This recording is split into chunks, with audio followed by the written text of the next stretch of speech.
किसानपुर गांव में श्यामलाल अपने परिवार के साथ रहता था। श्यामलाल की पत्नी भाग्यश्री को पेड़ पौधों का बेहद शौक था। उसने अपने घर के आंगन में कई सारे फल फूल देने वाले पौधे लगाए थे। चलो मैं चलता हूँ, आज आने में शायद थोड़ी देर हो जाए। देखिए ना, ये अमरूद का पेड़ कितना ऊंचा और हरा भरा हो गया है। हाँ, सब तुम्हारी मेहनत का फल है। मुझे लगता है इस साल इसे जरूर फल आएंगे। भगवान तुम्हारी इच्छा बेशक पूरी करेंगे। श्यामलाल अपने काम के लिए निकल जाता है और भाग्यश्री बड़ी ममता से उस अमरूद के पेड़ को सहलाती है और उसे खाद डालती है। तुम बिल्कुल चिंता मत करो, अगर तुम्हें फल नहीं भी आएंगे तो भी तुम मेरे प्यारे ही रहोगे। अरे मैं तो भूल ही गई, आज वो नए पड़ोसी आने वाले थे। लगता है आए नहीं अभी तक। भाग्यश्री के इस अमरूद के पेड़ की खासियत ये थी कि उसका आधे से ज्यादा पर्ण समूह पड़ोसी के आंगन में खिला था और उसका तना श्यामलाल के आंगन में था। इस पेड़ के नजदीक दोनों घरों को अलग करने वाली बाड़ थी। कुछ घंटे बाद हीरालाल अपनी फैमिली के साथ श्यामलाल के पड़ोस वाले घर में रहने आता है। घर और आंगन देख के हीरालाल की पत्नी वसुधा खुश हो जाती है। बहुत ही अच्छा मकान ढूंढा है जी आपने। हाँ, मेरी कपड़ों की दुकान, बाजार, अस्पताल सब आस पास है। अरे वाह, अमरूद का पेड़! लगता है पड़ोसियों ने अच्छी देखभाल की है। क्या फायदा, एक भी फल नहीं दिख रहा, उल्टा सूखे पत्ते हमारे आंगन में गिरेंगे। बेकार की झंझट। हीरालाल और वसुधा घर के अंदर चले जाते हैं। पड़ोसी होने के बावजूद हीरालाल और श्यामलाल के परिवार के बीच कुछ खास संबंध नहीं बने थे। ऐसे में एक दिन श्यामलाल का अमरूद का पेड़ फूल और फलों से खिल उठता है। देखा भाग्यवान, मैंने कहा था ना, भगवान तुम्हारी इच्छा जरूर पूरी करेंगे। हाँ, कितना सुंदर दिख रहा है ना पेड़, और अमरूद भी कितने स्वादिष्ट है। भाग्यश्री थोड़ी सोच में पड़ती है। क्या हुआ, क्या सोच रही हो? दरअसल बात यह है कि पेड़ का आधे से ज्यादा हिस्सा पड़ोसियों के आंगन में है और वही फल भी ज्यादा है। श्यामलाल के दिमाग में ये बात नहीं आई थी। उसने फिर से गौर से अमरूद के पेड़ को देखा। ओह, ये तो मैंने देखा ही नहीं। लेकिन कोई बात नहीं, तुम जाके उनसे अमरूद मांग लेना, वो ना नहीं कहेंगे। हाँ जी, ठीक है। श्यामलाल अपने कामकाज के लिए निकल जाता है। वहाँ हीरालाल और उसकी पत्नी उसी पेड़ से गिरे ढेर सारे अमरूद लेके बैठे थे और बड़ी चाव से उस अमरूद को खा रहे थे।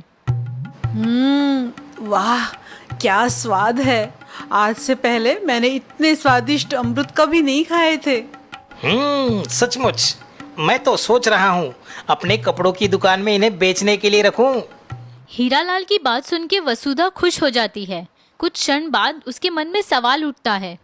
सुनिए जी, लेकिन पड़ोसी उनके अमरूद मांगने आए तो क्या? साफ इनकार कर दो।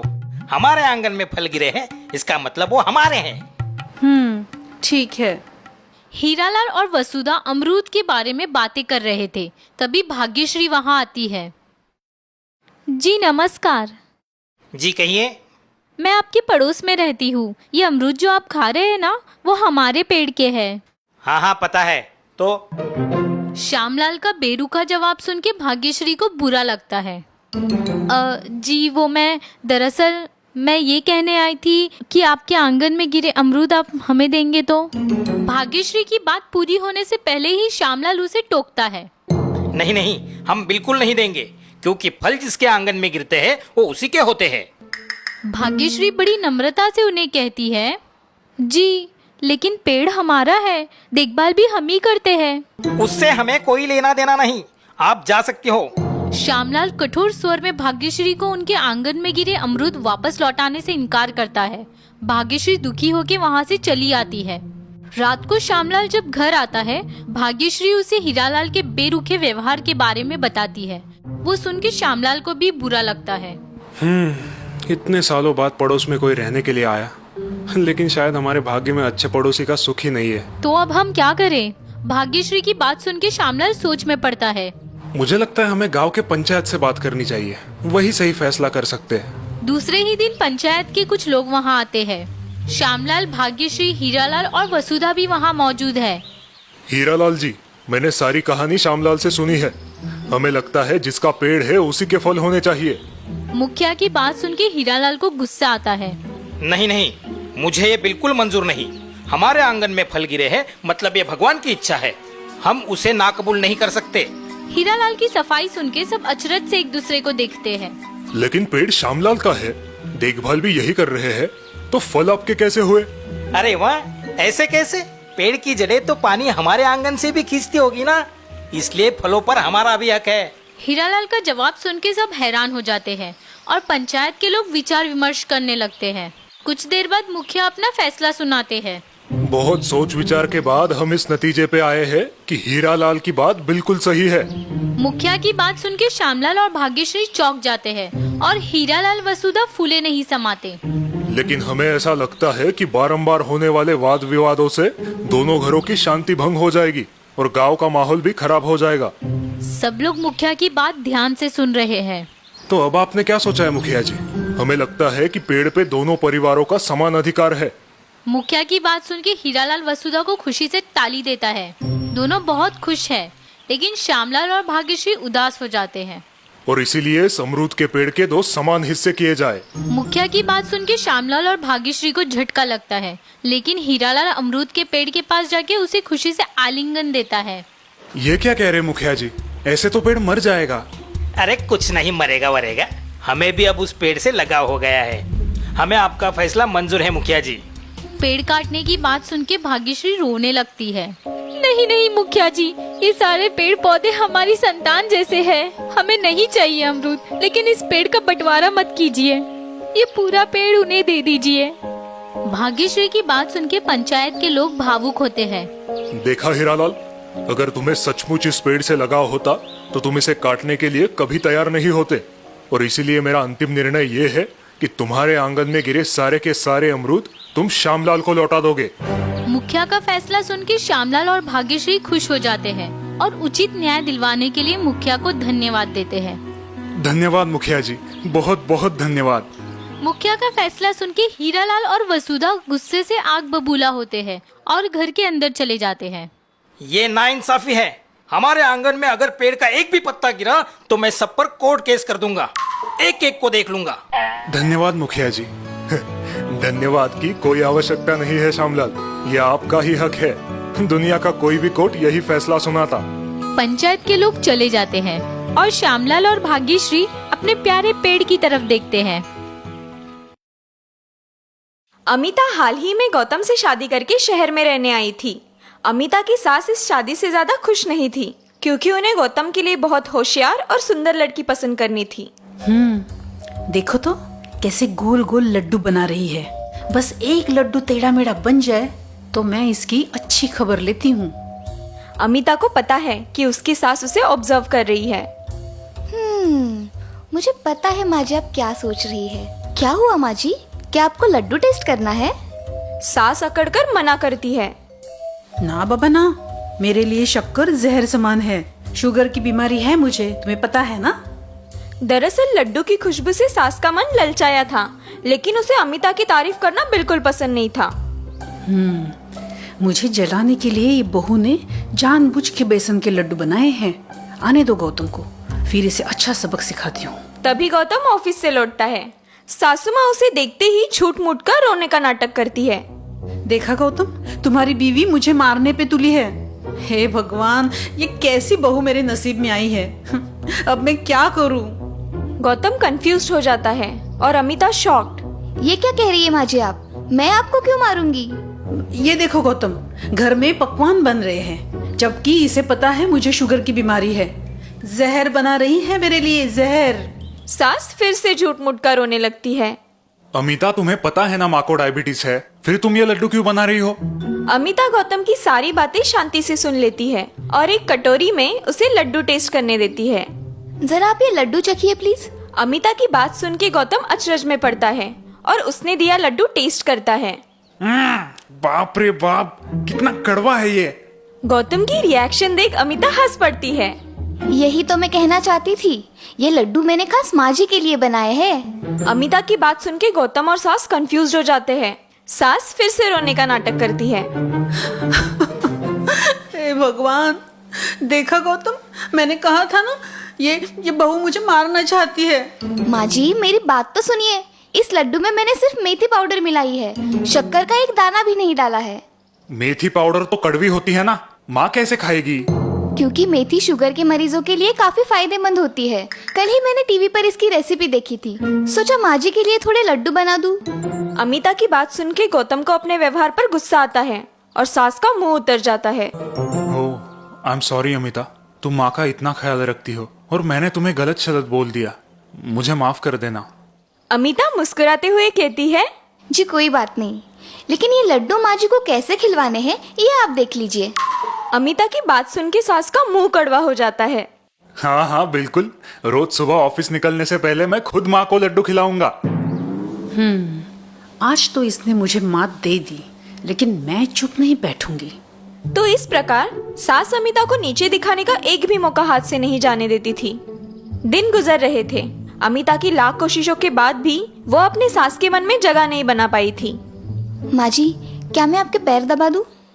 कोई जरूरत नहीं है, अपना काम करो। अमिता सास की बात का बिल्कुल बुरा नहीं मानती और मुस्कुराते हुए रसोई में चली जाती है। अमिता के घर में एक स्टोर रूम है। इस रूम का दरवाजा हमेशा बंद रहता है, वहाँ किसी को भी आने जाने की अनुमति नहीं है। अमिता की सास अब अमिता को घर से खदेड़ने का आइडिया सोचने लगती है। तभी उसके दिमाग में एक कल्पना आती है। वो अपना मोबाइल उठाती है और एक कॉल लगाती है। इससे पहले कि ये बहू रानी जी गौतम के दिल में जगह बना ले, मुझे कुछ तो करना होगा। हाँ हेलो चुटकी। अरे हाँ हाँ हाँ सब ठीक है यहाँ। तुम जल्दी यहाँ आ जाना, बहुत जरूरी काम है। कुछ दिन बाद सास की छोटी बहन उनके यहाँ रहने के लिए आती है। अमिता बड़े प्यार और आदर से उनका स्वागत करती है। प्रणाम मासी जी। खुश रहो बहू। बहू, आज गाजर का हलवा और पूरी बनाना, चुटकी को बेहद पसंद है। जी माँ जी। अमिता रसोई में चली जाती है। वाह दीदी, तुम्हारी बहू तो बड़ी नेक दिल और संस्कारी है। कहाँ की नेक दिल, मुझे तो उसे इस घर से और मेरे गौतम की जिंदगी से बाहर खदेड़ना है, इसीलिए तो तुम्हें यहाँ बुलवाया है। क्या? सास अपनी छोटी बहन के कान में कुछ खुसर फुसर करती है। अमिता डाइनिंग टेबल पर बैठ के पालक की सब्जी साफ कर रही है और तभी मासी वहाँ आती है। बहू, आज क्या बना रही हो? जी आपका पसंदीदा पालक पनीर। पालक पनीर का नाम सुनते ही मासी खुश हो जाती है। बहू, क्या मैं तुम्हें एक सलाह दूं? हाँ मासी, बिल्कुल। तुम जल्द से जल्द इस घर से निकल जाओ, इसी में तुम्हारी भलाई है। मासी की अजीब बात सुन के अमिता चकित हो जाती है। आप ऐसा क्यों कह रही है मासी? मासी इधर उधर देखती है और धीरे आवाज में अमिता से कहती है, क्योंकि उस बंद कमरे में तुम्हारी सास की सास का आत्मा है। अमिता को मासी की बात सुन के झटका लगता है। आत्मा? कल रात उनका आत्मा तुम्हारी सास के सपने में आया था और अमिता कुतूहल से मासी को देखती है। और क्या मासी? और उन्होंने तुम्हारी सास को कहा कि अब उन्हें तुम्हारा इस घर में रहना पसंद नहीं। अगर तुमने तुरंत इस घर को और गौतम को नहीं छोड़ा तो वो तुम्हें मौत की घाट उतार देगी। मासी की बात सुन के अमिता सहम जाती है। उसे डरा हुआ देख मासी मन ही मन खुश होती है। लगता है मेरा काम बन गया। सास और मासी हॉल में बैठ के धीरे आवाज में गप्पे हाँक रही है। दोनों बड़ी खुश है। वाह छोटी वाह, क्या कमाल की एक्टिंग की है तूने। मेरी सास की आत्मा की कहानी सुन के बहू का चेहरा खरगोश जैसा हुआ था। हाँ, मुझे नहीं लगता वो यहाँ एक दिन भी रहेगी। तभी गौतम ऑफिस से लौटता है। उसके हाथ में बनारस और केदारनाथ जाने वाली ट्रेन की टिकट्स है। अमिता, अमिता, कहाँ हो भाई? क्या हुआ गौतम, इतने खुश क्यों हो? तभी अमिता वहाँ मूंग का हलवा लेके आती है। अरे आप आ गए, टिकट्स मिली? सास और मासी एक दूसरे को देखते हैं। टिकट? बहू, तुम कहीं जा रही हो? नहीं माँ, हम दोनों नहीं, आप और मासी चारधाम यात्रा जा रही हो, वो भी 3 महीनों के लिए। गौतम की बात सुन के सास और मासी को जोर का झटका लगता है। बहू, क्या तुम मेरी बताई बात भूल गई? नहीं मासी। तो ये हम दोनों को चारधाम यात्रा भेजने की कल्पना किसकी है? आपकी लाडली बहू अमिता की। सास और मासी एक दूसरे को अचरज से देखते हैं। लेकिन बहू, मैंने तुमसे कहा था ना, इस घर में वो तुम्हारी जान, आत्मा, खतरा। गौतम की मौजूदगी के कारण मासी साफ साफ बोलने से हिचकिचाती है। क्या खतरा? किसको खतरा? क्या बोल रही है आप? अरे कुछ नहीं, आप टेंशन मत लीजिए। सब ठीक है। आप फ्रेश होके आइए, मैं चाय नाश्ता लाती हूँ। गौतम अपने कमरे की तरफ चला जाता है। बहू, क्या तुम्हें अपनी जान की परवाह नहीं है? हम यात्रा पे जाएंगे तो उल्टा तुम्हारी जान का ही खतरा बढ़ेगा। अमिता मुस्कुराती है। नहीं नहीं मासी, आप मेरी चिंता मत कीजिए। मैं अभी अभी परदादी सासू माँ को मिल के आई हूँ। अमिता की बात सुन के सास और मासी को पसीने छूटते हैं। क्या?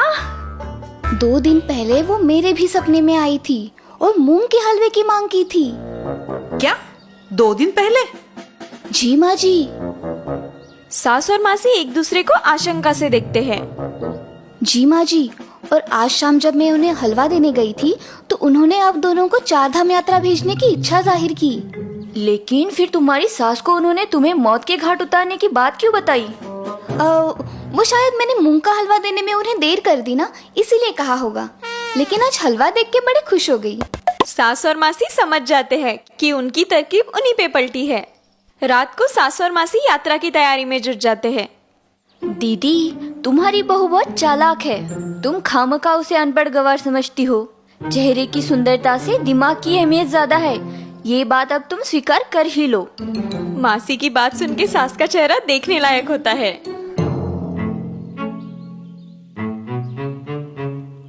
अच्छा हुआ मैंने उस दिन इन दोनों की प्लानिंग सुन ली थी, वरना मैं सचमुच डर के ये घर और गौतम जी को छोड़ के चली जाती।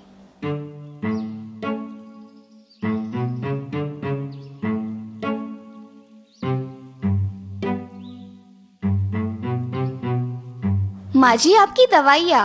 अब 3 महीने यहाँ की बिल्कुल चिंता मत कीजिए, मैं सब संभाल लूंगी।